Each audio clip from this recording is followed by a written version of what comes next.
वेदों का ज्ञान मानव को कैसे प्राप्त हुआ? सृष्टि की उत्पत्ति के समय ही संपूर्ण ब्रह्मांड में वेद की रचाएं विद्यमान हो जाती हैं। इसका अर्थ यह है कि सृष्टि में सूक्ष्म कणों से लेकर विशाल तारों, गैलेक्सियों आदि तक सब कुछ उन्हीं रचाओं से बना है। ये रचाएं परा और पश्यंती रूप में संपूर्ण अंतरिक्ष में व्याप्त रहती हैं, अर्थात वह छंद पूरे ब्रह्मांड में फैले हुए हैं और निरंतर एक दूसरे की ओर गतिशील भी रहते हैं। मानव की प्रथम पीढ़ी में उत्पन्न 4 अत्यंत पवित्र आत्माएं, 4 ऋषि समाधि में लीन होकर ईश्वर की प्रेरणा से इन रचाओं को अपने मन में ग्रहण करते हैं। उस समय तक किसी भी मनुष्य के पास कोई भाषा नहीं थी। वास्तव में भाषा की उत्पत्ति ही इन रचाओं के अभ्रंश रूपों से बाद में होती है। इस दिव्य वाणी से श्रेष्ठ या उसके समान ब्रह्मांड में कोई अन्य भाषा नहीं हो सकती। जब वे ऋषिपूर्ण एकाग्रता और समाधिस्थ चित्त से इन वाणियों को अंतरिक्ष से ग्रहण करते हैं तो वे मंत्र शुद्ध और संपूर्ण रूप में उनके अंतःकरण में स्वतः प्रविष्ट हो जाते हैं। यह ग्रहण इस प्रकार नहीं होता जैसे कोई व्यक्ति कोई मंत्र कंठस्थ करता है, बल्कि यह अनुभूति तुरंत और सहज रूप से होती है। वे मंत्र जैसा कि वे अंतरिक्ष में व्याप्त होते हैं, ठीक उसी रूप में उन ऋषियों के स्मृति पटल पर अंकित हो जाते हैं। ऋषि अंतरिक्ष से आती हुई रचाओं और उनके पदों को क्रमशः अनुभव करते हैं और उन्हें पूर्ण विज्ञान के साथ आत्मसात करते हैं।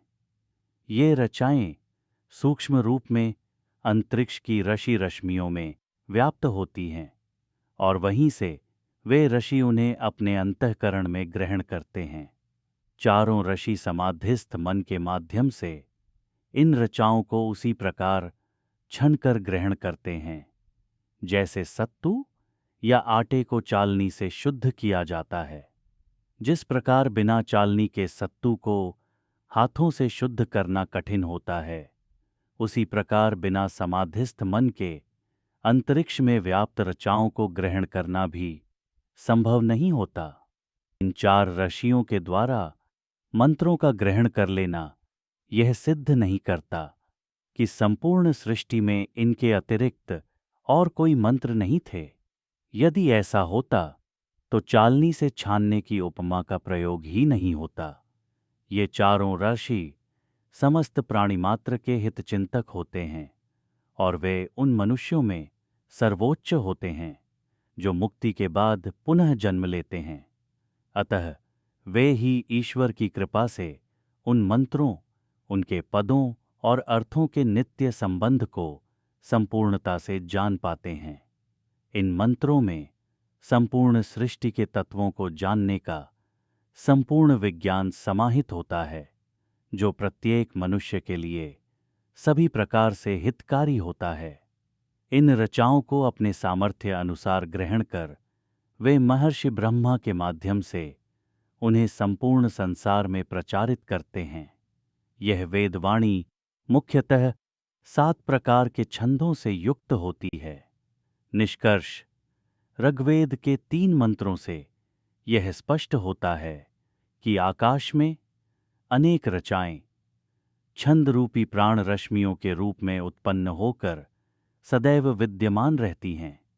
अग्नि, वायु, आदित्य और अंगिरा ऋषि समाधि अवस्था में परमात्मा की कृपा से इन अंतरिक्षस्थ रचाओं में से मानव जीवन के लिए आवश्यक रचाओं को समाहित चित्त द्वारा छानकर अपने चित्त में संग्रहित करते हैं।